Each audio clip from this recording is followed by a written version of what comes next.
Bien, bonjour à tous et bienvenue sur ce webinaire. Je le disais à l'instant, vous êtes une centaine, plus de 100 maintenant à se connecter ce matin et sincèrement, je renouvelle mes remerciements les plus chaleureux pour votre fidélité sur ces animations. J'ai remarqué que certains clients récents de la solution Indudi sont présents ce matin.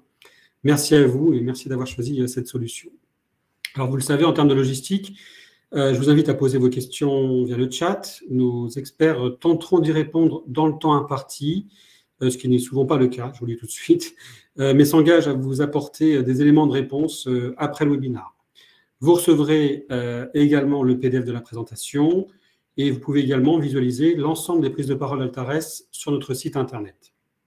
Alors justement, on a pris l'habitude chez Altares d'élargir les thèmes de nos prises de parole sur la conformité, que ce soit des sujets très opérationnels comme le lancement des due diligence ou la collecte des bénéficiaires effectifs, ou des sujets légaux, organisationnels, comme éthique et RSE que nous avons abordé le mois précédent.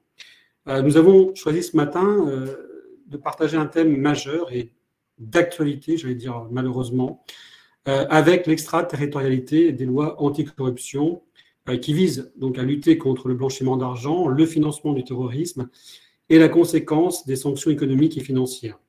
Le prisme extra-frontalier donc s'impose à vous tous, aux compliance managers, aux directions juridiques, à nous également.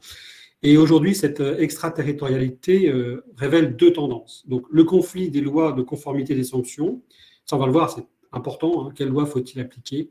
Et puis, de manière corollaire, la forte croissance des lois anticorruption dans le monde, qui, voilà, la boucle est bouclée, il faut identifier quelle est la loi qui a primeur en termes d'anticorruption.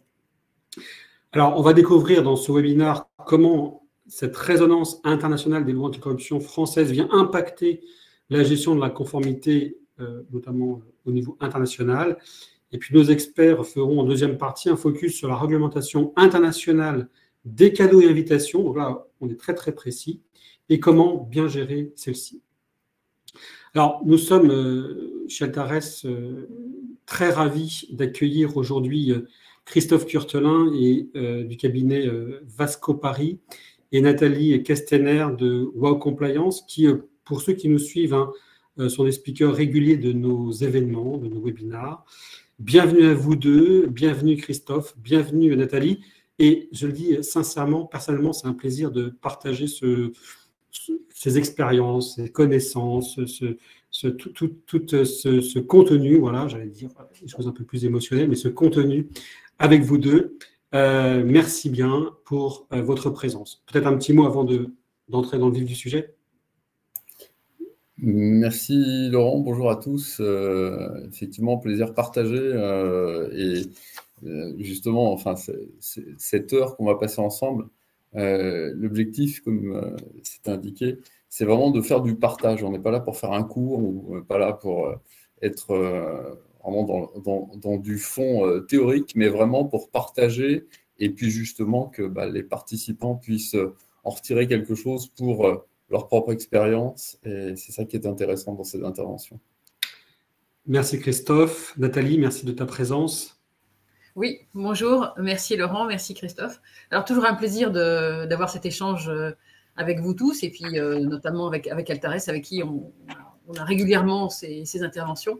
Alors, effectivement, on fera un volet plutôt assez théorique et en même temps de contexte général que Christophe va illustrer très bien.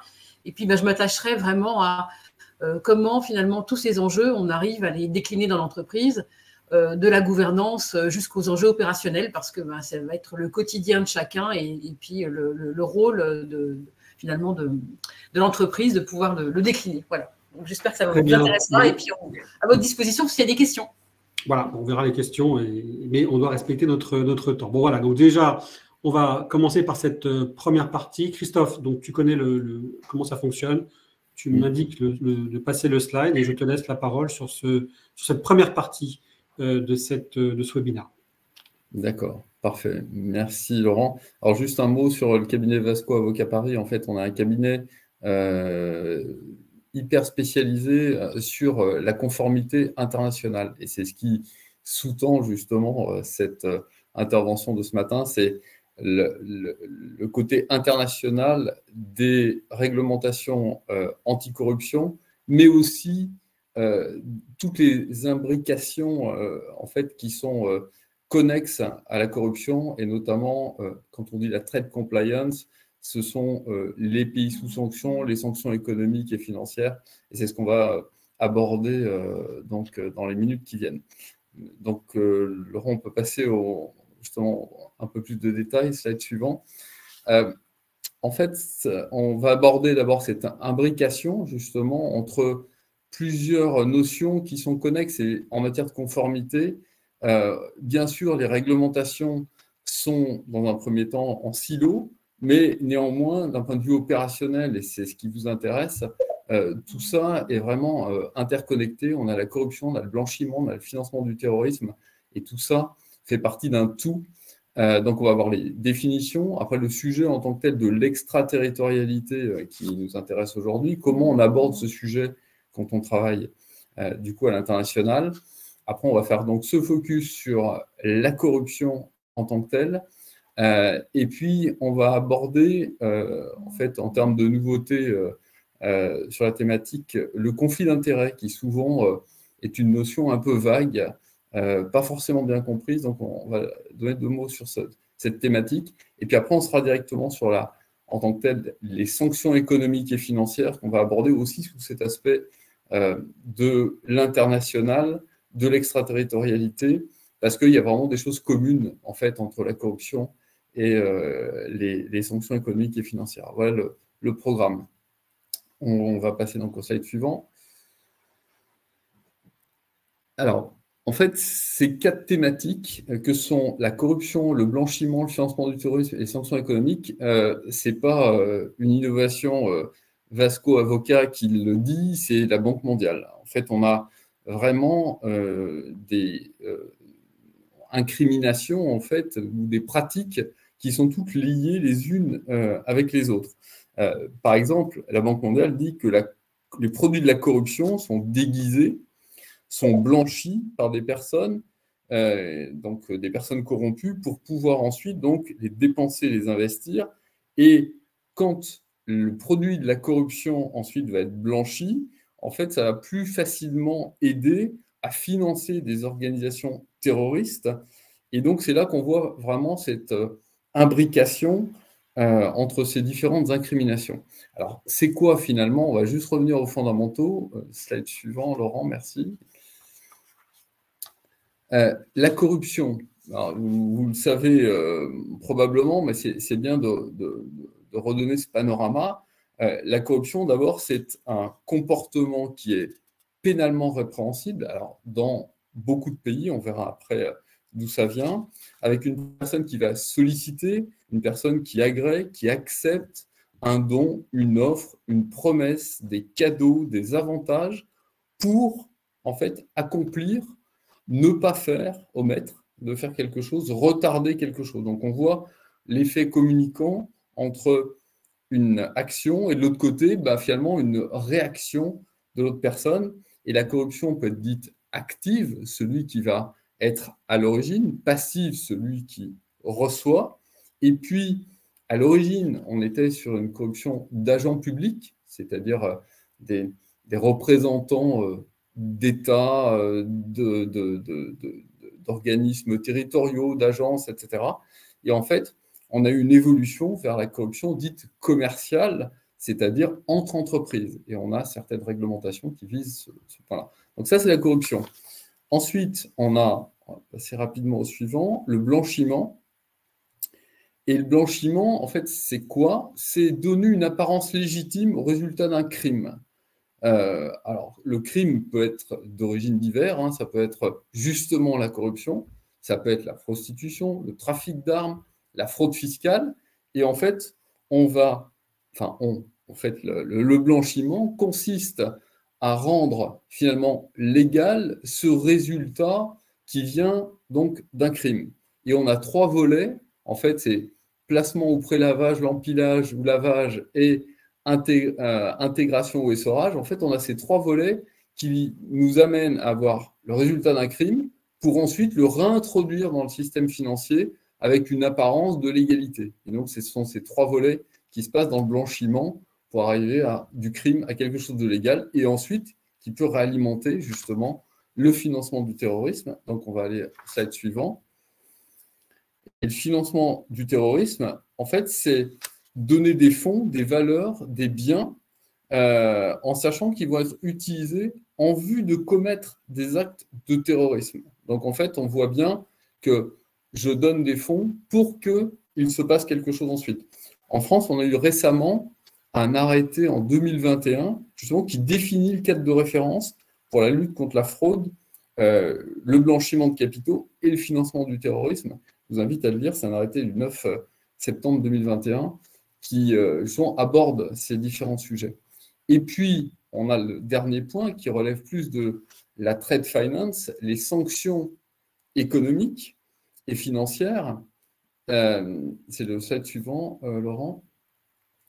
Et ici, c'est plutôt les États, c'est-à-dire par exemple la France, l'Europe, on le voit en ce moment avec ce qui se passe notamment en Ukraine, où finalement on décide de mettre en place des sanctions au niveau étatique à l'encontre de certaines pratiques qui peuvent être réalisées par les entreprises ou par l'intermédiaire de banques pour empêcher finalement la réalisation d'actions. Ça, c'est la sanction économique et financière.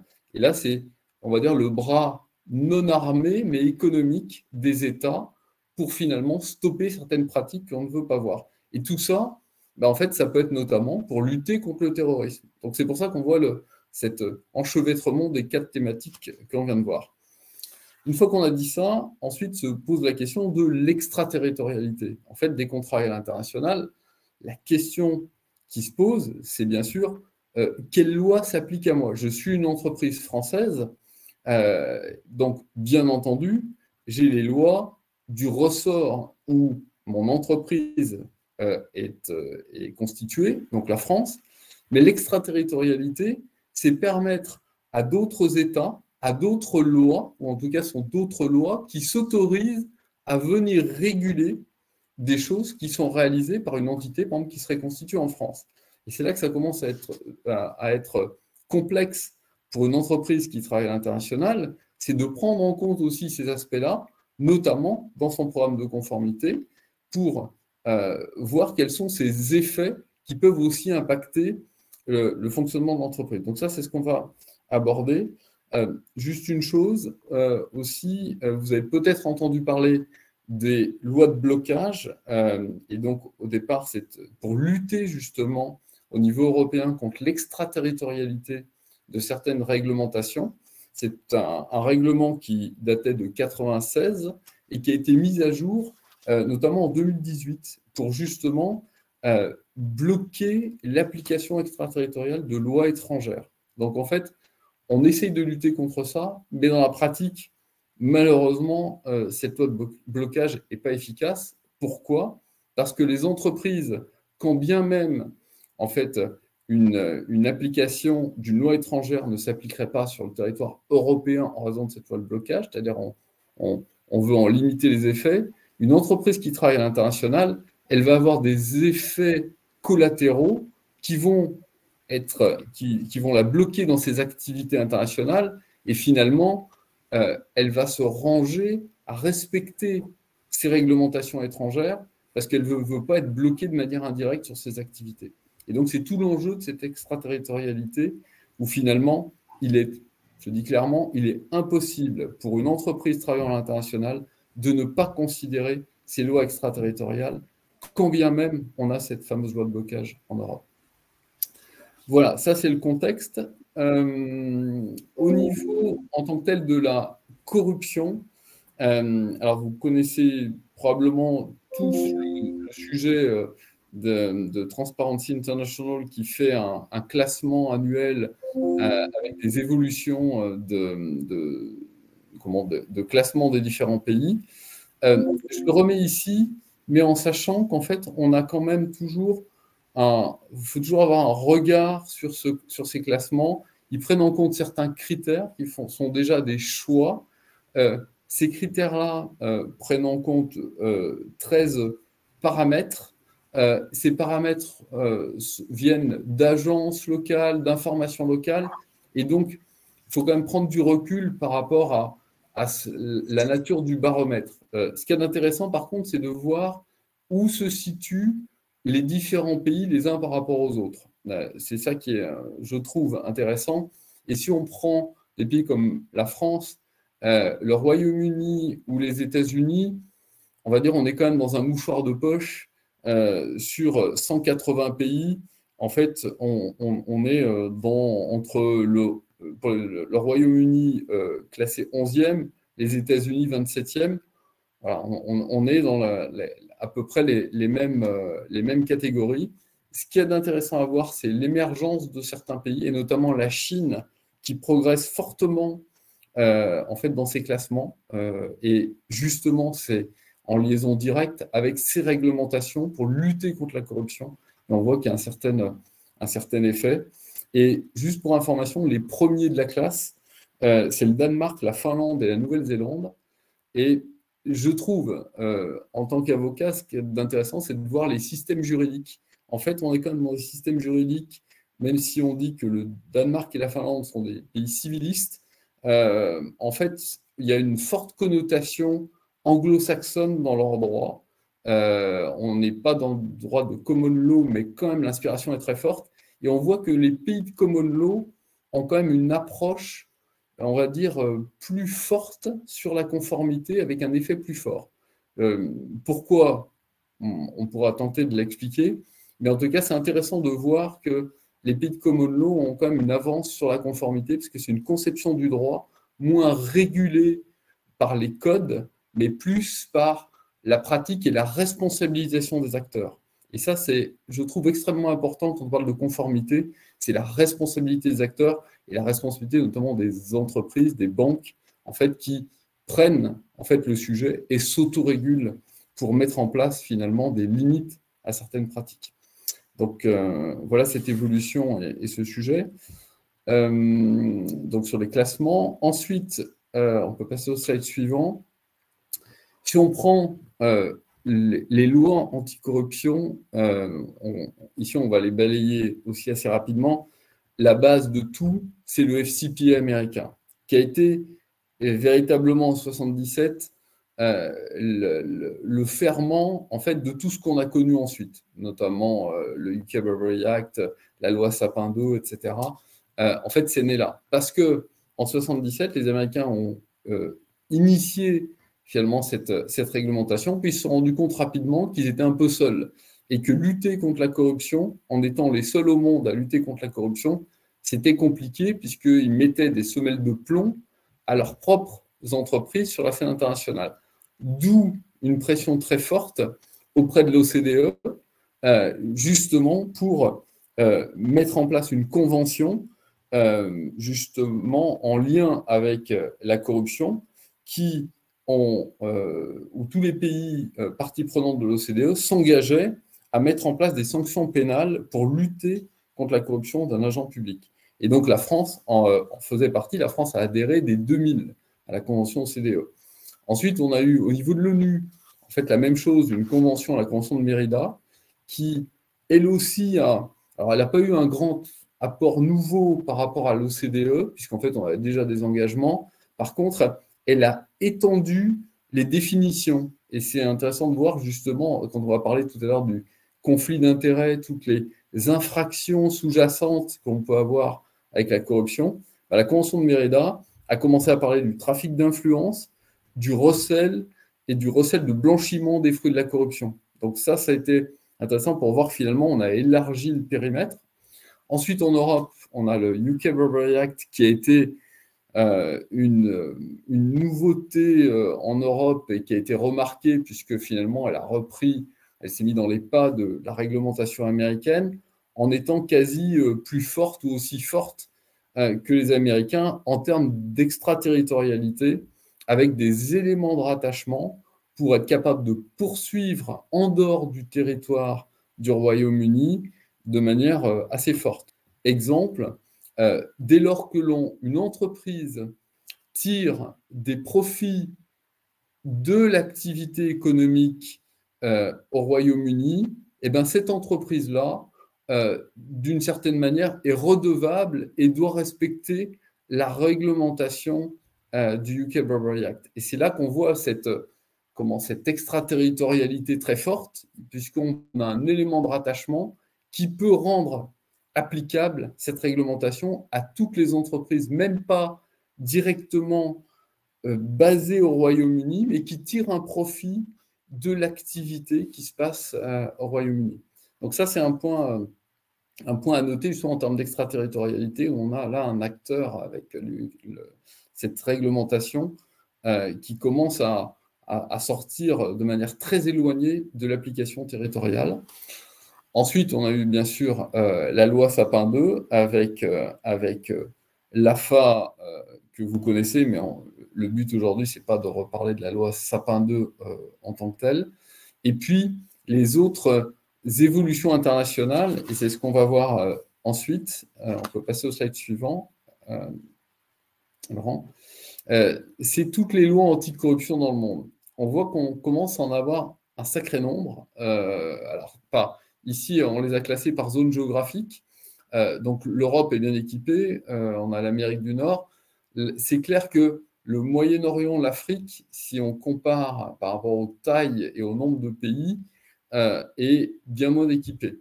Ce qu'il faut savoir dans toutes ces lois anticorruption, c'est qu'elles ne sont pas toutes au même niveau. Certaines abordent le sujet, on va dire, à minima, d'autres sont beaucoup plus étoffées, comme si on prend justement la loi Sapin 2 avec l'obligation de mettre en place un programme pour les entreprises d'une certaine taille. Dans d'autres cas, ça va être simplement, entre guillemets, l'incrimination pénale de la corruption. Mais en tout cas, c'est intéressant de voir si votre entreprise ou si vos clients interviennent dans ces zones géographiques, il y a des lois anticorruption dans ces pays. On va passer au slide suivant. Et ici, c'est un petit focus sur quelques-unes de ces lois qui ont qui sont d'application extraterritoriale ou qui vont avoir un effet extraterritorial. On en reviendra tout à l'heure. Si on prend à l'échelle mondiale, ça commence à faire des zones géographiques quand même importantes. Et donc, si je suis une entreprise qui travaille à l'international, qui a des activités donc, internationales, nécessairement, je dois me préoccuper de l'extraterritorialité de ces lois, parce que, d'une manière ou d'une autre, mon entreprise, quand bien même elle est basée en France, pourrait se voir appliquer des réglementations d'autres pays dès lors que j'ai une activité en lien avec ces zones géographiques. Passer au slide suivant. Les critères qui peuvent rattacher une transaction à un droit, une réglementation. Alors ici, ce n'est pas exhaustif, hein. Ce sont des critères, c'est ce qu'on appelle des nexus. En fait, c'est qu'est-ce qui va faire, qu'est-ce qui peut être un élément qui peut faire qu'en fait, une réglementation va s'appliquer. Alors, on a soit directement la loi extraterritoriale qui prévoit de sortir du territoire, soit on a des critères qui vont faire que, de par l'application de la loi pénale, j'ai un effet extraterritorial. Et je vais essayer d'expliquer ça rapidement. Déjà, quand on prend le UK Burberry Act, ce que je vous expliquais il y a quelques minutes, c'est dès lors qu'il y a une activité commerciale au UK. Vous n'avez pas besoin d'avoir une société, une entité basée là-bas. Vous avez simplement un agent commercial qui vous permet de faire des affaires au Royaume-Uni. En fait, le UK Burberry Act peut s'appliquer à vous. Et on l'a vu dans le cas Airbus, en fait, où la société Airbus a été sanctionnée. Les éléments de corruption ne se passaient pas au Royaume-Uni. La société qui était à l'origine de la corruption dans différents pays dans le monde n'était pas basée au Royaume-Uni. La maison mère était aux Pays-Bas et elle avait des filiales simplement au Royaume-Uni. Eh bien, en fait, le SFO, qui sont les autorités de poursuite au Royaume-Uni, se sont estimées compétentes pour poursuivre. Donc, là, on voit à quel point, justement, l'extraterritorialité peut être assez forte. En France, c'est la présence en fait d'un établissement en France, même d'une entreprise étrangère bien sûr, en fait qui va entraîner le rayonnement entre guillemets de la loi française auprès de l'entité qui est maison mère par exemple d'une succursale qui sera en France. Ensuite, on a la nationalité des dirigeants de l'entreprise. Si vous avez une entreprise en France avec un dirigeant d'une nationalité, par exemple américaine, il est toujours lui-même soumis à la réglementation de son pays. Donc en fait, on a une extraterritorialité de fait, et ça c'est tout simplement le principe de la loi pénale qui s'applique à la personne qui a une nationalité. Et donc, on peut avoir déjà des effets croisés, ne serait-ce que parce qu'on a des dirigeants d'une nationalité différente. Ensuite, ce sont les acteurs de l'infraction qui eux-mêmes peuvent être d'une nationalité différente, qui vont faire qu'on va avoir un rattachement à la loi de leur nationalité. Un autre élément, bien entendu, c'est le lieu où se passe l'infraction. Donc, bien entendu, si l'infraction a un effet sur tel territoire, eh bien, les autorités de poursuite de ce territoire vont pouvoir s'estimer compétentes. Si on prend les lois russes, par exemple, ou chinoises, elles estiment que dès lors que les intérêts du pays sont mis en jeu par un acte de corruption, ça va à l'encontre des intérêts du pays, en fait, la loi s'applique. Donc, on voit que ça peut vite conduire à des ramifications très fortes, justement, sur l'extraterritorialité. Après, on a un autre élément, un autre critère, c'est par exemple la complicité par rapport à un acte de corruption qui viendrait, l'aide ou l'assistance viendrait d'un autre pays. En fait, la complicité pourrait engendrer l'application de la loi en dehors du pays, mais pour aller viser celui qui est complice. Même chose dans la réglementation américaine avec la conspiracy. Et puis, quelque chose qui est un peu plus connu, mais alors après, attention aux modalités d'application, c'est dans les réglementations, par exemple, américaines, l'utilisation de la devise américaine, d'un serveur basé aux États-Unis. Il y a eu une décision de 2011 où clairement, il avait été souligné que le mail avait été envoyé par le serveur situé aux États-Unis et les autorités de poursuite s'étaient estimées compétentes. On verra après, il y a une différence entre les autorités de poursuite, donc par exemple le parquet national financier, le département de la justice aux États-Unis, qui peuvent s'estimer compétents. Pour autant, l'application ensuite, donc pour engager les poursuites, pour autant un tribunal pourra être peut-être plus restrictif dans l'application. Mais néanmoins, ça veut dire que si votre entreprise est poursuivie, en tous les cas, il faut déjà répondre. Vous allez pouvoir être impliqué, même si ensuite, devant un tribunal, pour estimer qu'il n'y a pas d'application extraterritoriale. Et là, il y a souvent cette distinction-là entre autorités de poursuite qui poursuivent et qui se donnent souvent beaucoup plus de pouvoir en termes d'extraterritorialité que parfois tel que c'est reconnu ensuite par les tribunaux.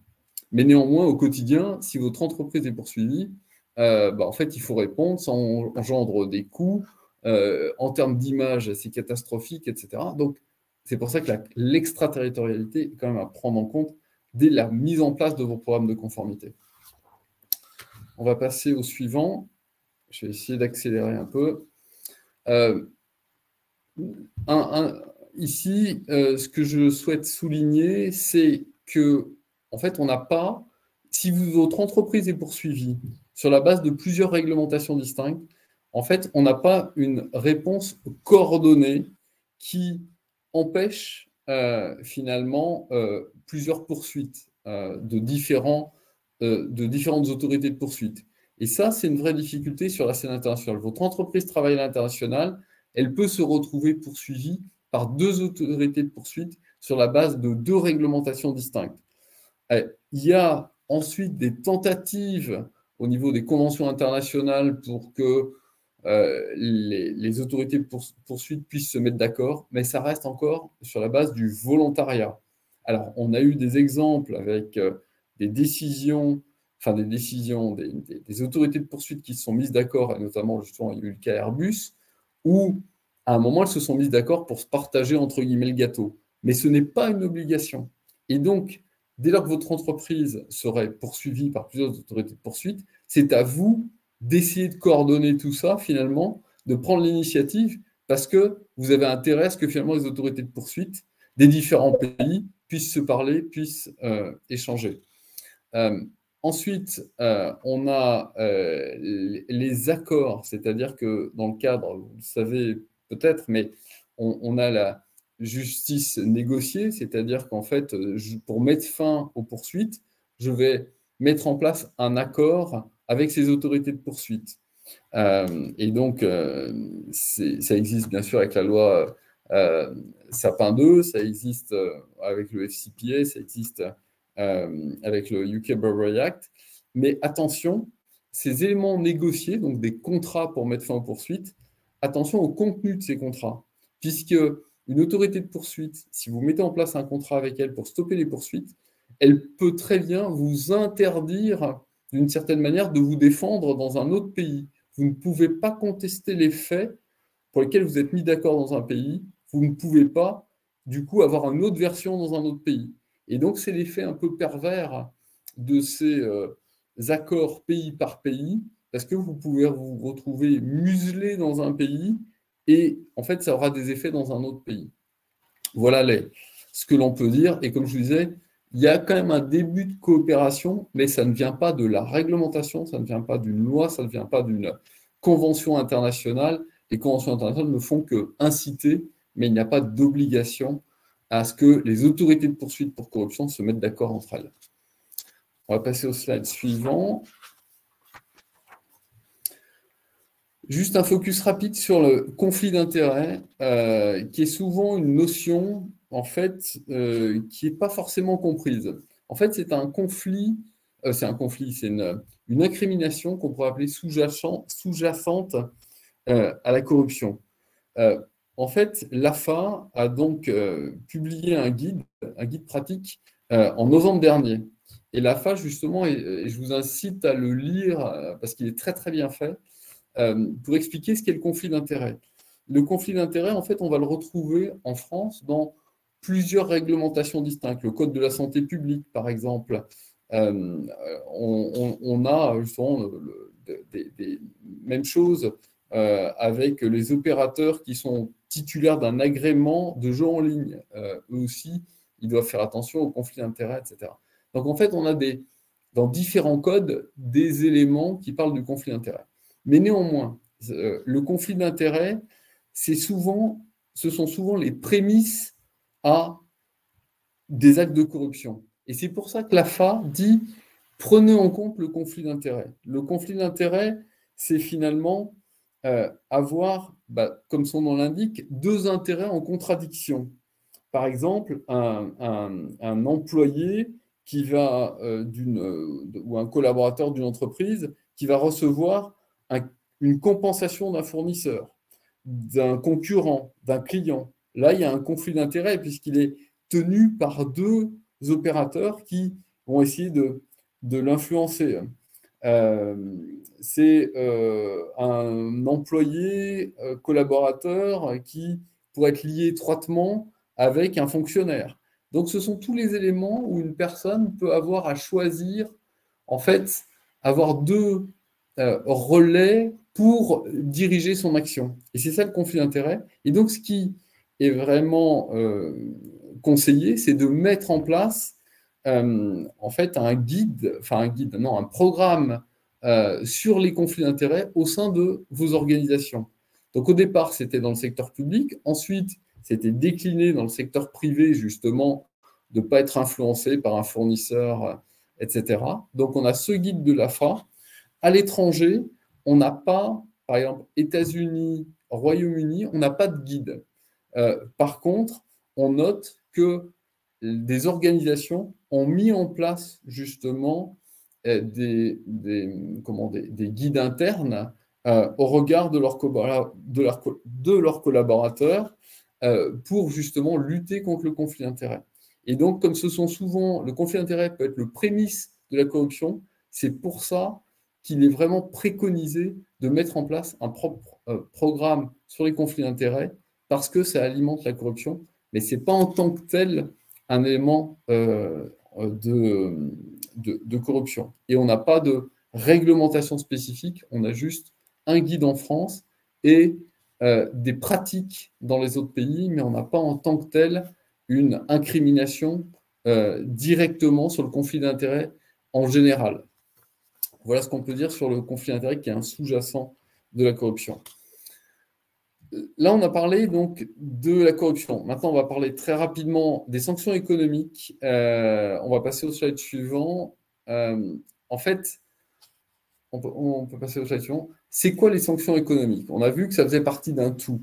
En fait, c'est le bras armé donc, de la politique étrangère d'un pays. Ce sont les lois qui imposent des sanctions à l'exportation, par exemple, ou des sanctions économiques qui vont finalement contraindre notamment les établissements financiers par un État pour éviter d'avoir certaines pratiques ou de favoriser certaines pratiques de leurs clients pour les établissements financiers. Une entreprise qui travaille à l'international ne devra pas, par exemple, exporter certains produits vis-à-vis dans certains pays, auprès de certaines entités, etc. Ce qui est sous-jacent à ça, en fait, ce qui justifie ces réglementations, c'est qu'on considère, un État va considérer qu'il y a une menace pour sa sécurité. Un État va considérer qu'il y a un mauvais traitement des citoyens, droits de l'homme, ou une violation des règles internationales. Et ce qu'on voit en ce moment avec l'Ukraine, en fait, c'est exactement ça. On met en place des réglementations, des sanctions économiques, parce qu'il y a la violation par un pays, la Russie, en fait, de règles internationales sur l'autonomie en fait, d'un territoire. Et c'est ça la sanction économique. Donc en fait, c'est assez sournois parce qu'en fait, on a une multitude de couches de réglementation avec des sanctions économiques pour différentes raisons. On va passer au slide suivant. Les acteurs, en fait, et c'est ce que vous entendez en ce moment, je l'ai juste mis ici pour comprendre, on a des sanctions qui émanent de plusieurs autorités. On a à la fois le Conseil de sécurité de l'ONU, donc sur certains volets, et la violation notamment des conventions internationales. Ensuite, on a l'Europe qui applique on va dire les sanctions de l'ONU, mais qui peut avoir en toute autonomie ses propres sanctions. Et c'est le Conseil de l'Europe qui décide donc à 27 de ces sanctions. Et ensuite, on a à l'intérieur de l'Europe, on a chaque pays qui aussi est autonome pour rajouter ses propres sanctions. Aux États-Unis, on a le président américain qui décide seul, dès lors qu'il y a une menace pour la sécurité, ce qui estime être une menace pour la sécurité américaine. Et ensuite, on a deux agences, l'OFAC et le BIS, qui mettent en œuvre ces sanctions. Et donc, toutes les sanctions économiques et financières, en fait, elles viennent de ces, en tous les cas, dans les pays cités ici, viennent de ces autorités. On va passer au slide suivant. Et les effets, en fait, c'est quoi ces sanctions? On a à la fois un gel des avoirs, c'est-à-dire qu'on va se retrouver à avoir des personnes, des entités avec lesquelles vos entreprises, les banques, ne peuvent pas travailler. Elles doivent bloquer les avoirs de ces personnes. Ensuite, on a un autre volet dans ces sanctions, les embargos. On va bloquer tout un pan d'activité sur un pays. Et justement, si on prend ce qui nous concerne en ce moment, l'Ukraine, la Crimée et Sébastopol, il y a des domaines d'activité dans le domaine des hydrocarbures dans lesquels on ne peut pas intervenir. Dans le domaine touristique, c'est interdit de travailler avec ces domaines, ces secteurs d'activité. Ensuite, on a en tant que tel le contrôle des produits et des services. C'est-à-dire, je ne peux pas en tant que tel exporter certains produits ou certains services à destination de tel pays, à destination de telle zone géographique, à destination de telle personne. Et puis, après, j'ai des domaines d'activité bien précis. Si on prend les sanctions américaines sur l'Iran, le secteur automobile est visé. Il n'est pas possible, y compris pour une entreprise française, de travailler dans le secteur automobile avec l'Iran parce que les sanctions américaines me l'interdisent, ces sanctions extraterritoriales. Et on va voir maintenant dans le détail comment ça s'applique, ces sanctions extraterritoriales. On a, comme ce qu'on a vu tout à l'heure, on a des critères de rattachement, je ne vais pas tous les reciter, ce sont vraiment des critères spécifiques, en fait, à ces sanctions économiques. Donc, on voit l'effet millefeuille entre la corruption et ces sanctions économiques, où on a des critères de rattachement à ces lois particulières qui peuvent être parfois les mêmes, mais parfois on en a d'autres. Et c'est ce qui se passe avec les sanctions américaines, les sanctions dites secondaires, où véritablement la loi américaine va viser des entreprises, enfin ce qu'on appelle des non-US personnes, donc ce ne sont pas forcément des entreprises, mais des intervenants en fait hors du territoire. Et ça, c'est la sanction secondaire, et c'est très très sournois comme type de sanction. On passe au slide suivant.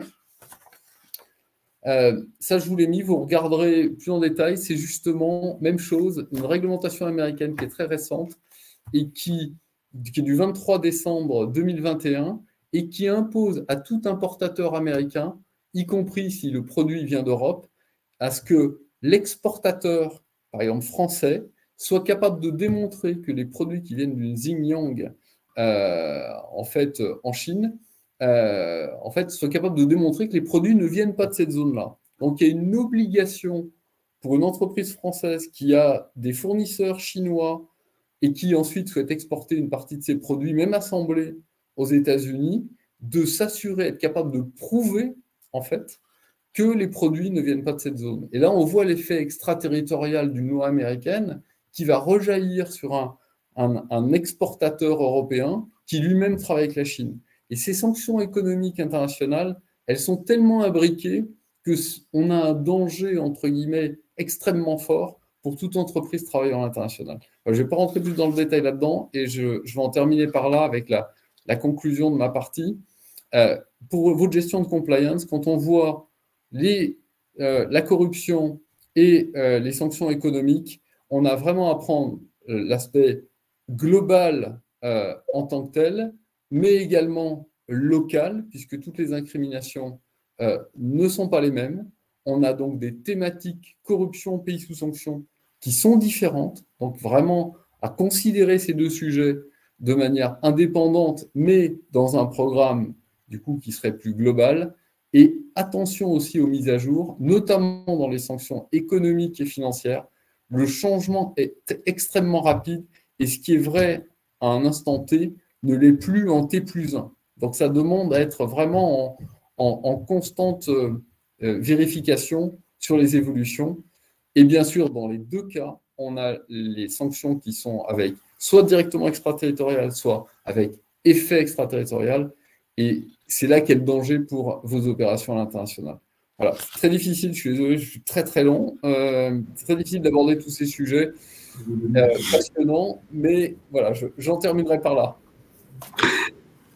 Merci Christophe. Donc, en effet, un sujet passionnant. Il y a pas mal de questions. Donc, comme je le disais en introduction, les questions, il y a une question sur le devoir de vigilance, sur la partie nucléaire. Il y a un petit commentaire sur le pouvoir. Mais Christophe, sur la dernière partie sur le devoir de vigilance et la protection, je t'inviterai à répondre à cette dame qui nous a posé la question. Nathalie, je vais activer ton micro. Voilà, tu es là, d'accord. Tu es là, oui. Eh bien, écoute, je te laisse la parole. On a un petit quart d'heure encore, 17 minutes, 18 minutes pour la deuxième partie de ce webinaire. Je te laisse la main et je te passe les slides. On va essayer d'être très actif alors sur le sujet parce que effectivement, on a eu un éclairage assez important. Je crois que ça ne s'affiche pas complètement la diapo. Je pense qu'il faut recliquer dessus. Voilà. Juste la précédente encore. Voilà, celle-ci. Pour résumer un petit peu ce qu'a dit Christophe, c'est un tsunami réglementaire qui finalement est aujourd'hui dans les entreprises, en tout cas dans les entreprises de façon large, que ce soit les banques ou les entreprises industrielles ou de services, qu'elles doivent appliquer. C'est-à-dire que ça peut passer par l'anticorruption, du competition law, enfin, du devoir de vigilance. En fait, toutes ces lois auxquelles on s'est rajouté aussi la loi climat, en fait, elles doivent être appliquées par l'entreprise et non seulement dans tous les endroits où elle opère et dans tous les endroits où elle vend, où elle commercialise, avec lesquels elle échange, dans lesquels elle a des fournisseurs, etc. Donc, ça fait énormément de contraintes et énormément de points de vigilance à avoir et donc de points aussi de risques possibles pour l'entreprise. On peut avancer. Alors, dans tout ça, finalement, il y a une ligne conductrice qui est aussi les attentes des parties prenantes, parce que ça va être vu non seulement par l'entreprise en tant que telle, parce qu'il y a bien sûr la première partie prenante de l'entreprise, c'est vraiment les salariés. Et donc, on va être aussi vigilant par rapport à ça, parce que c'est aussi le reflet de l'image de l'entreprise, de comment finalement on agrège toutes ces réglementations. Et les salariés, c'est un besoin de transparence, de croire en valeur, d'avoir une marque employeur. Enfin, je veux dire, on a différents éléments qui font que, bien sûr, aujourd'hui, avec toutes les tensions qu'on a sur le recrutement, les salariés ont besoin de savoir que finalement leur entreprise fonctionne dans un cadre éthique et respectueux des réglementations. Les partenaires qui sont en tant que tels les fournisseurs, les clients, etc., on a besoin d'engagement, de respecter et de se développer ensemble, donc aussi de s'assurer que les partenaires avec lesquels on travaille ont ce respect des réglementations aussi qui s'appliquent à eux, quoi. C'est-à-dire que, puisqu'en fait, beaucoup de sujets sont aujourd'hui imbriqués, puis on voit notamment la loi sur le devoir de vigilance qui met un accent assez particulier là-dessus. Et puis, sans oublier les actionnaires. Les actionnaires, c'est vraiment les parties prenantes de l'entreprise. Et bien souvent, pour eux, c'est, je prends au sens large, que ce soit des actionnaires familiaux, des fonds d'investissement, la partie boursière. En tout cas, c'est de pérenniser l'activité. Et puis, on voit bien, avec l'évolution des lois, d'être utile pour la société. On n'est plus simplement sur la partie financière et que financière, c'est aussi quel est l'apport de l'entreprise dans la société. Donc, tous ces sujets, tous ces parties prenantes s'imbriquent, et donc être utile pour la société, c'est forcément avoir cette base éthique, et donc de respect des réglementations. Et ça va demander finalement une vigilance de tous les instants. On peut avancer, Laurent. Alors, comment ça va se traduire ? Ça va se traduire notamment par quelque chose d'assez fondamental, c'est le rôle de la gouvernance et sa responsabilité. Et une illustration qui, somme toute, aujourd'hui est bien mise en avant, c'est la DPEF.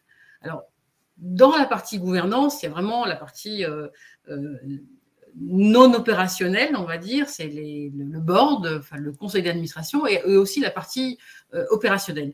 Les deux sont imbriqués, parce que finalement, l'observation et la synthétisation, la validation, tous les éléments qui sont de protection des actifs, qui est le rôle de la gouvernance, était très orienté sur les résultats financiers. Aujourd'hui, la balance, elle commence à s'équilibrer avec des résultats aussi extra-financiers, parce que bien souvent, on pousse à ça, parce qu'aujourd'hui, que ce soit les banques, les investisseurs, les agences de notation, etc., enfin, tout le circuit fait en sorte que finalement, ces résultats extra-financiers prennent aussi une part importante dans l'évaluation et dans les actifs de l'entreprise. Donc, ça se matérialise par la DPEF, qui, elle, aujourd'hui, est une obligation légale pour des sociétés de taille, je veux dire, relativement importante. Et qu'est-ce que c'est que, finalement, on va voir à l'intérieur ? C'est des critères ESG. Petit rappel, dans toutes les entreprises aujourd'hui, ou dans la majeure partie des entreprises, on leur demande de mettre en place une politique RSE, donc responsabilité sociale et environnementale. Et en fait, ça se traduit comment ? Par des critères ESG qui sont, eux, l'évaluation de la politique RSE par des critères dans lesquels on peut évaluer la performance de la RSE dans chaque autre entreprise. Donc, E, c'est vraiment le symbole de tout ce qui est environnement. S, c'est tout ce qui est social. Et G, c'est sur la gouvernance. Et gouvernance pris au sens large, puisque dedans, il y a tout ce qui est éthique, respect des réglementations et dont figure finalement l'anticorruption, le lanceur d'alerte, la taxonomie verte, en fait, tous ces sujets qui sont liés, non pardon, la taxonomie verte est vraiment liée à la partie E, c'est vraiment la finance durable et ce qui est lié aux critères d'évaluation de la performance par rapport à l'environnement. Et dans la partie G, on va regarder vraiment de près toute la partie gouvernance. Et la partie gouvernance, c'est aussi le rôle de la gouvernance de faire respecter les règles et les réglementations et les normes qui s'appliquent à eux, à chaque entreprise, en fonction des sujets dans lesquels elle doit s'impliquer. Alors là, on va aller un petit peu plus loin dans ces critères-là. J'ai illustré par quelques propos, notamment de réglementation européenne, mais je pense que vous en savez autant que moi là-dessus. Mais là où ça va être intéressant, c'est comment finalement je vais pouvoir les intégrer et comment je vais pouvoir justifier que j'ai bien pris en compte tous ces éléments dans ma gouvernance, parce que je m'assure que les règles sont respectées en tant que telles. On peut avancer, Laurent? Alors, eh bien, on va à chaque fois, ce qui va être commun et qu'on va voir, et je vais un petit peu accélérer par rapport à ça, c'est qu'on aura toujours, et dans tous les cadres, un engagement de l'instance dirigeante. Alors ça, c'est un petit peu tarte à la crème, mais finalement, on se rend compte que finalement, quand le sujet doit être porté et quand le sujet doit être validé, il faut que l'instance dirigeante montre qu'il est porté en tant que tel. Alors, je vais illustrer mon propos. L'ACPR, qui est l'organe de régulation des banques aujourd'hui et qui le contrôle des banques, a mis en place notamment quelque chose de très précis pour la gouvernance et sur le rôle et les aspects de la gouvernance. Donc ça a été fait l'année dernière, mais en tout cas c'est un axe de contrôle qui est très porté aujourd'hui sur l'implication de l'instance dirigeante. Et de la même façon, quand on voit un certain nombre d'entreprises, comment elles portent ces sujets. C'est-à-dire, est-ce que véritablement l'engagement de l'instance dirigeante est fait? J'ai quelques exemples en tête d'entreprises dans lesquelles on pense avoir fait finalement un certain nombre de choses, avoir mis en avant des règles, etc. Et puis finalement, l'engagement de l'instance dirigeante, s'il ne se résume juste à une élocution ou un code ou des éléments factuels assez simples, on ne pourra pas illustrer l'engagement de l'instance dirigeante. C'est aussi un des critères d'évaluation de l'AFA. En fait, le sujet doit être porté et surtout, il doit être incarné. Et comment il peut être incarné? C'est qu'il est porté au plus haut niveau. Et de la façon la plus simple, c'est que il faut au moins un minimum que le sujet soit intégré au niveau du conseil d'administration, ne serait-ce qu'une fois dans l'année. Donc, dans le programme anticorruption, il faut qu'il soit validé en tant que tel par le conseil et qu'il soit porté par le conseil et qu'en même temps, l'instance, je dirais, de management, le comité de direction, soit le relais et le bras armé de son application. Donc, dedans, on va retrouver cartographie des risques, une politique compliance qui soit déclinée, des pratiques encadrées, avec des exemples aussi concrets propres à l'entreprise, des formations. Et puis, tout ça, on doit avoir des preuves. Donc, quand on doit avoir des preuves, on doit pouvoir avoir des registres, enfin, des choses qui factuellement illustrent qu'on a bien mis en œuvre, et notamment cette partie prévention, puisqu'en fait, c'est bien là-dedans que Sapin 2 s'est inscrit, c'est-à-dire des programmes de prévention qui doivent être remontés, notamment aux organes de gouvernance qui doivent pouvoir interroger la direction générale sur comment est mis en place ce programme, avec quels critères, avec quelles méthodes et comment est-ce qu'il est orienté. Donc, tous ces éléments doivent aussi faire l'objet de contrôle, et toujours a posteriori auprès de l'instance dirigeante. Ça va être important dans tous nos éléments, quoi. On peut avancer?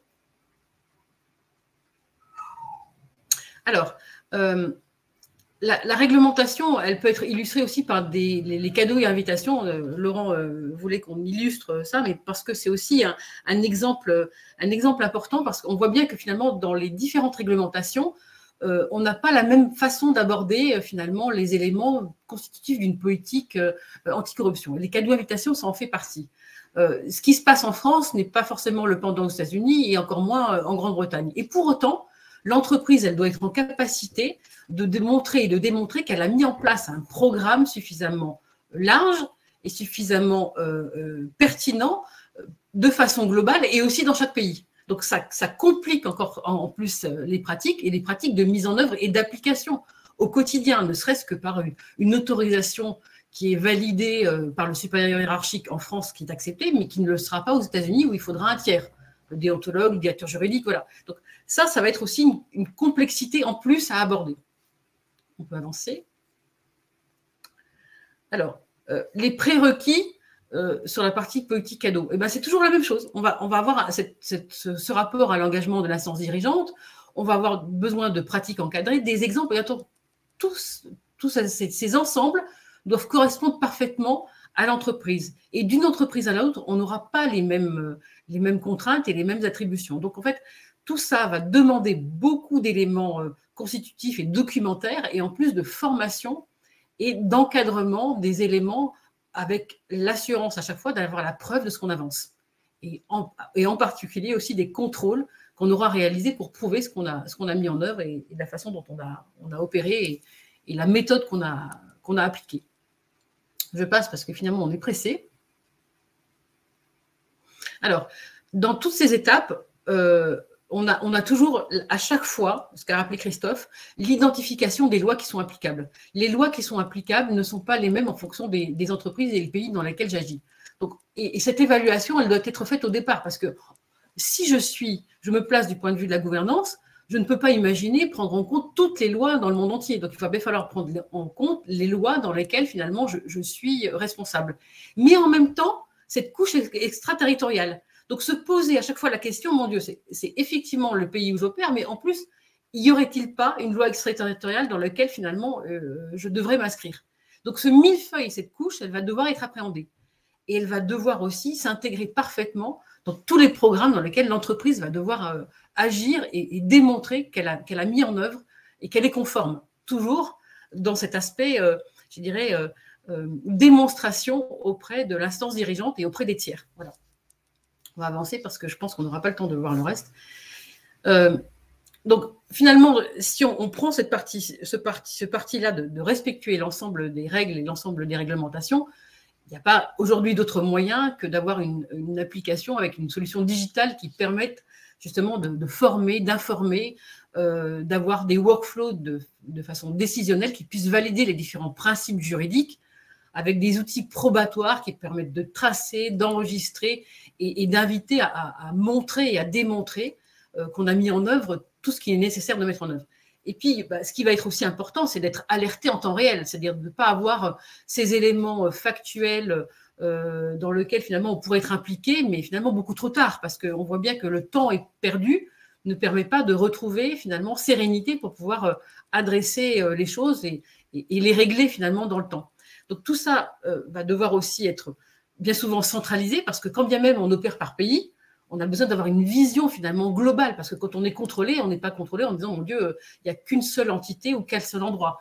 Même si on a une organisation qui est décentralisée, ça ne va pas finalement être en opposition par rapport au fait qu'on doit avoir une vision globale de comment finalement l'ensemble est géré, piloté et en conformité avec l'ensemble des règles, non seulement internationales, mais aussi dans lesquelles on doit agir, quoi.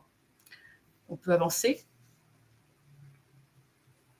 Je voudrais arriver, donc, bon, là, cette illustration par rapport au conflit d'intérêts, elle est importante parce que, qui est finalement, en complément par rapport à la politique cadeau, je voulais illustrer ce que disait Christophe, c'est que finalement, le conflit d'intérêts, c'est aussi des éléments factuels. On doit pouvoir démontrer qu'on est transparent. Et transparent veut dire qu'on applique un code de conduite, que les différents intervenants dans l'entreprise, de l'administrateur au manager, au directeur des achats, enfin, tout le monde a bien respecté un code de conduite, et que ça s'inscrit dans une cartographie des risques, avec en plus finalement un accent particulier qui est mis sur les personnes qui sont les plus exposées. Donc tout ça fait qu'on doit pouvoir démontrer cette partie transparence auprès de tiers, et puis aussi en interne, parce qu'on est redevable de ça, quoi. Alors, les étapes, de la même façon, les différents éléments de mise en œuvre d'une politique de gestion de conflits d'intérêts, je ne vais pas m'étendre dessus parce que je vous donne les étapes et vous aurez le loisir de regarder finalement ces étapes clés à franchir pour pouvoir avoir une politique de gestion des conflits d'intérêts qui est vraiment contrôlée et efficace. Et puis, j'en viens à finalement une synthèse, je pense qu'on peut avancer. Voilà, qui est importante parce que que dire de monitorer un programme anticorruption complet? C'est-à-dire, en fait, tous ces éléments qui sont là, ils doivent être monitorés dans tout programme anticorruption. Et là, on voit finalement l'imbrication de tout. À la fois les conflits d'intérêts, à la fois les cas de cohabitation, à la fois un système d'alerte, des diffusions de chartes, etc. Et puis, on a aussi l'évaluation des tiers que fait Altares. C'est-à-dire, on ne peut pas imaginer finalement des éléments à la fois de contrôle de cas de cohabitation sans avoir l'évaluation des tiers. C'est un tout. Une politique et un programme anticorruption, c'est complet, c'est l'ensemble de ces éléments qui sont pilotés, qui sont centralisés, qui sont gérés avec des indicateurs, avec de la pertinence. Et tous ces éléments, on a besoin de connaître en temps réel, finalement, une alerte si jamais on a un écart par rapport à un tiers qui est sur une liste sous embargo, par rapport à quelqu'un qui serait potentiellement en conflit d'intérêts, par rapport à des chartes qui n'auraient pas été diffusées et par rapport à des éléments de formation, par exemple, ce qui est des éléments réglementaires, notamment dans la partie bancaire, sur la lutte contre le blanchiment. Voilà. Tous ces éléments, on a besoin de les prouver et on a besoin de le démontrer. Voilà. Et si on avance et on va en terminer, je vais être... voilà, je voulais aussi illustrer une étude qui a été faite par le Cercle Montesquieu sur finalement le must-have d'avoir digitalisé des éléments, en tout cas réglementaires, parce qu'aujourd'hui, c'est sollicité et c'est mis en avant par que ce soit les cabinets d'avocats, que ce soit les directions juridiques, parce que ça permet de démontrer notamment de façon plus aisée ce qu'on a fait, ce qu'on est en train ce qui est mis en œuvre et finalement le pilotage et la simplicité d'accès à l'information, parce que la collecte et on ne peut plus, je dirais, fastidieuse à avoir.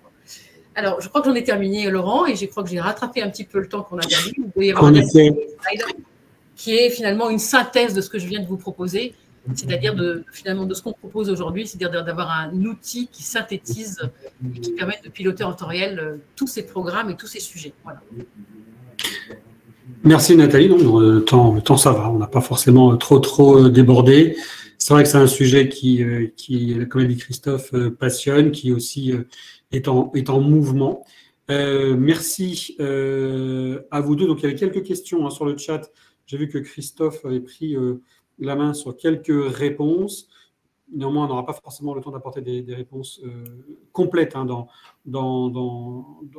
le chat. Donc, Nathalie et Christophe, vous allez recevoir les emails, les questions, les informations, les coordonnées des participants. Je vous invite à bien répondre, parce que là, il n'y a que les questions qui vous concernent. C'était un sujet légaux, etc. Donc, ce n'est pas de sujet de data, si j'ose dire, qui incombe à Altares. Merci à vous deux, en tout cas, c'est toujours un plaisir. Merci à tous les participants d'avoir été présents ce matin. Et puis, à bientôt sur un autre événement. Merci bien, merci à vous. Merci beaucoup. Merci.